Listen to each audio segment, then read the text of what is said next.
The week here is going to be us going through and looking at every single injury update, making some last minute adjustments to these starting lineups, because obviously you're past your trade deadline. What is more important than just nailing these lineups at this point? But before we get into it, make sure you go down there, drop a like on this live stream, subscribe to the channel if you're watching this as a video later on. And of course, if you want to check out any of these player props, you can find the link to Underdog down there in the description, in the comment section, in the live chat. You should know this already.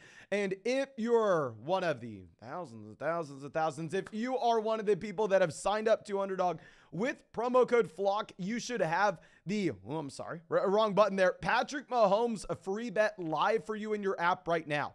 If you did not sign up to Underdog before this weekend, I'm sorry, you're not going to get the Patrick Mahomes free bet, but you'll still get a free bet from us on Monday night, but it will be Alvin Kamara. So make sure, if you haven't yet, go sign up for Underdog Fantasy. They'll match your first deposit dollar for dollar up to $200, and you'll get that free bet. But the majority of y'all should already have that free bet in your app lined up. But let's go ahead. Let's dive into this, and let's start it off with Jameson Williams. Good to go for the Detroit Lions. Okay, I think this is going to be very exciting. I think that we should all be tuning into the Detroit Lions. I mean, maybe beat the Jacksonville Jaguars here. If you're looking at Las Vegas lines, I mean, Vegas says this is the second highest scoring game of the week, only behind the Bengals and the Chiefs. On top of this, they have the Lions favored. I think Jameson Williams is going to make a large impact in terms of the real life success of the Dallas Cowboys offense. I think that if you look at what you have with Jameson Williams, this is a field stretching deep threat, a speedy wide receiver that is going to make defensive coordinators change the game plan, change the way they play Detroit. But in terms of fantasy football, I don't necessarily think Jameson Williams is someone that you can just go through and start right away. I don't think Jameson Williams has a large impact on what you're going to expect from someone like Amon-Ra St. Brown. So I think that you're good to go with Jameson. Like, go ahead and roster him for his upside. Just don't put him in your starting lineup. Don't overthink it unless you're playing in like a dynasty league where you have to start 11 guys. But now going over to our next spot, let's look at Leonard Fournette. Still questionable against the Saints. I think Fournette plays. I don't necessarily want to rely on Fournette if he hasn't been cleared good to go 100% yet, because obviously they do play later, I believe, on Sunday nights, or maybe this is the Monday night game. Regardless, you're not going to get him on the main slate, so it'll be a little bit difficult if you want to rely on him. And then all of a sudden, just if we get a surprise inactive for the game, but I think he will be good to go. He's been practicing. And going over, Juwan Johnson is out in that same game. Maybe for this reason, you're going to look over at Taysom Hill.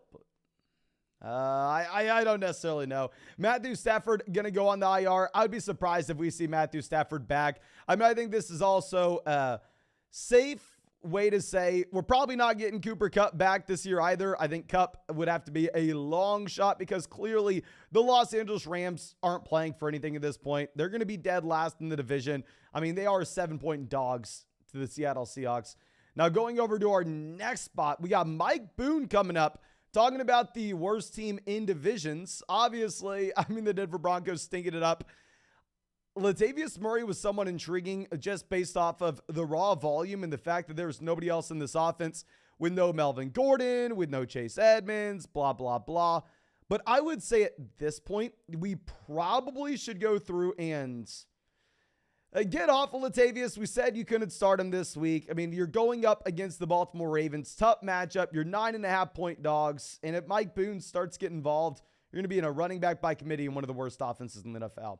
Now, KJ Hamler is going to go on the IR. Frustrating for our best ball teams. Jerry Jeudy looks like he may play. Now, I do want to update y'all. If Jerry Jeudy were to play, I wish we would have done this on the player prop video, but only if Jerry Jeudy were to play, you're going to need, and I repeat, need to go out there and attack. Where is this line? Did we skip past it? The Denver Broncos, Cortland Sutton line. I think they have him at 67.5 receiving yards. So please go take the less than if Jerry Jeudy is going to be actually playing. In reality, I'm going to assume that you don't have Jerry Jeudy good to go. Will be something that we have to continue to monitor all the way up until kickoff. His son is a borderline wide receiver 2 flex play if Jerry Jeudy and KJ Hamler are both out. But we got the report saying Odell Beckham Jr., there's doubt that he may be able to play this year. I think this is a lesson for everybody who's been rostering Odell all season.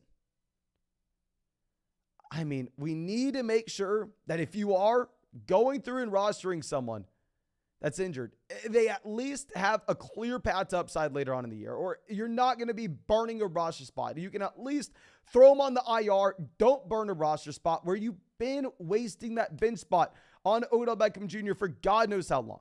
I think he is going to come back and eventually for God knows what team, probably Dallas. But I think he's more of a NFL playoff edition rather than a fantasy football playoff edition.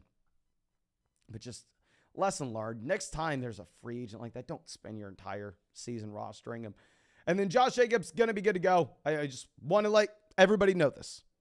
He's good to go. He's the running back 1 this week. Okay, don't overthink it.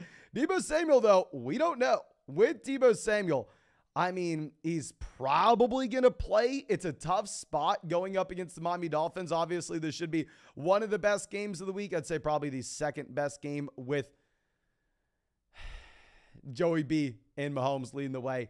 I'm hoping that we get Deebo Samuel just from an entertainment perspective. If Deebo were to miss, fire the hell up Brandon Ayuk as well as George Kittle. But CMC going to be good to go regardless. CMC not even on the injury report. Sounds like he's just completely over this knee injury, whatever the hell it was. And obviously, we know Elijah Mitchell going to be out the rest of the way. So if we have no Elijah Mitchell the rest of the way, CMC cleared fully good to go.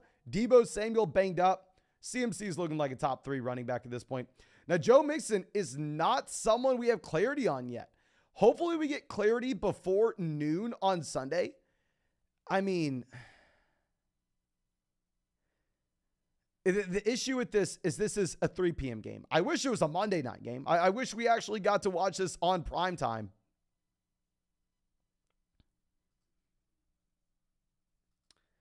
It's just so damn frustrating. Obviously, if Mixon plays, you play Mixon. If Mixon's out, you play P. Ryan. You want the starting running back for the Cincinnati Bengals. 9 touchdowns over the past 3 weeks. It's tough, though. Now, A.J. Dillon, good to go. Don't worry. Aaron Jones, good to go. Don't worry. I know they were popping up on the injury report earlier this week. I think that they are going to be viable plays against the Bears when we also have Aaron Rodgers good to go himself. Now, let's look at the updated line that we have for this Aaron Rodgers-led Green Bay Packers offense going up against the team he just repeatedly has owned throughout his entire NFL career with the Chicago Bears here. The line's only 3.5 points. I would have thought that this line moved with confirmation of Rodgers and the running backs being good. It is what it is, though. I think that you're probably only going to play the running backs in this offense because you may have Romeo Doubs in. If Romeo Doubs is in this offense, I'm sorry. You know I am a massive Christian Watson fanboy. I'm rooting for Christian Watson. But if we have Allen Lazard, Romeo Doubs, Christian Watson, Randall Cobb, Aaron, it's going to get ugly. Now, Lamar, good to go. Don't worry about it. Mike Williams, not going to be playing. So fire up Keenan Allen, fire up Joshua Palmer if you need some wide receiver depth. Jalen Warren has been practicing in full, but hasn't been cleared yet. Obviously, the issue is this is going to be a game later on. I don't know. We do have clarity when it comes to Najee Harris. And the reason I'm saying we need to figure out this Jalen Warren spot is they're going up against the Atlanta Falcons. If you have no Jalen Warren, Najee Harris is good to play. Najee Harris will be a must-start running back against the Atlanta Falcons. It's difficult, though, just because we don't have the clarity. We don't know if he is going to be a lone man in that backfield. Now, ETN, someone you need to have in your starting lineup. Phenomenal matchup against the Detroit Lions. Like we said, has the second highest over-under of any game this week. The Jacksonville Jaguars and Detroit. You need as many of these Jags in as possible. Don't know about Zay Jones. Zay Jones had 14 targets a week ago. I think the prop that Underdog has for him this week is about 50 receiving yards. Zay Jones is difficult because if we assume that he has the same volume he had a week ago, then obviously he's a must-start guy in this matchup. I feel like he's maybe just a little bit of a better best ball option than he would be in a regular league. I guess it's so hard to figure out when we're actually going to get him to have those spikes. Now, Justin Fields is going to be playing. With Justin Fields, had a lot of questions regarding the shoulder injury, if we should be starting him, knowing that 99% of his value comes on what he can do with his physicality and running the football. So out of all quarterbacks to be dealing with a shoulder injury to their non-throwing arm, I think Justin Fields would probably be the last guy you want to be in that spot.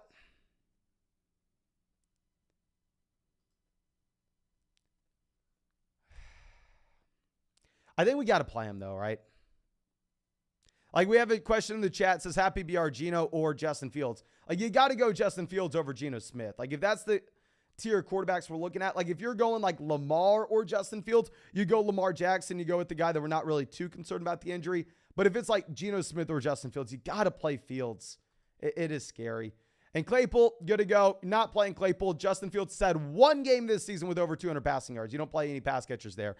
And also, if we were going to be looking at the New York Giants, we can safely say at this point that they may be the most cursed wide receiver core in the entire NFL. Tony with the fallout. Galladay turning into a pumpkin. Shepard going down for the year. Wan'Dale Robinson going down for the year. So your top 4 wide receivers just completely removed. Now Richie James dealing with an injury. I mean, Darius Slayton also sick. Like, what is going on with the New York Giants?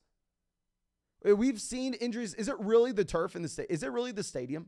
Is that what it is? But we're going to go Dobbins here, not playing, but do not play Gus Edwards if you're playing in a full PPR format. Full PPR format, there's just absolutely no upside as a pass catcher for Gus Edwards, who has averaged less than a reception a game pretty much throughout his entire NFL career, regardless of how large the rushing role is. Now, Jamar Chase is going to be playing. At least I am telling myself Jamar Chase is going to be playing. This is the last report that we have. I'm going to operate under the assumption that he should be good to go. I'm really hoping so for the sake of just the NFL entertainment perspective. Give me a good Sunday. Give me a good game to watch here with Cincinnati and Kansas City. If you have Jamar Chase, you plan on playing Jamar Chase. Don't overthink it. Don't go, okay, well, we have Jamar Chase now, or instead, maybe we need to go through and maybe we need to play Garrett Wilson because he plays at noon. Like, if the question is like, roll the dice with Chase, who plays later in the day, or just take like the guaranteed points of someone like Garrett Wilson, you got to go ahead. You got to jam in Jamar Chase. And now our next one coming out from, I believe, the Washington room, where this was a surprise to me. Sounds like Gibson may be missing. If Antonio Gibson were to miss, in my opinion, you have an easy call to go through and start Brian Robinson. I mean, after we've been saying for all week that Brian Robinson's not someone that we're too excited about. We had him ranked as a running back 3 in a full PPR format, knowing that he's not going to be catching the ball, blah, blah, blah. I mean, hell, if we get the clarity that you have no Antonio Gibson and Brian Robinson turns into a 3-down running back with no J.D. McKissick, with no Gibson in this offense, fire up Robinson. David Njoku going to be out. Not too much to discuss. Maybe this makes you a little more excited for Donovan Peoples-Jones. I'm not going to be playing Harrison Bryant, however.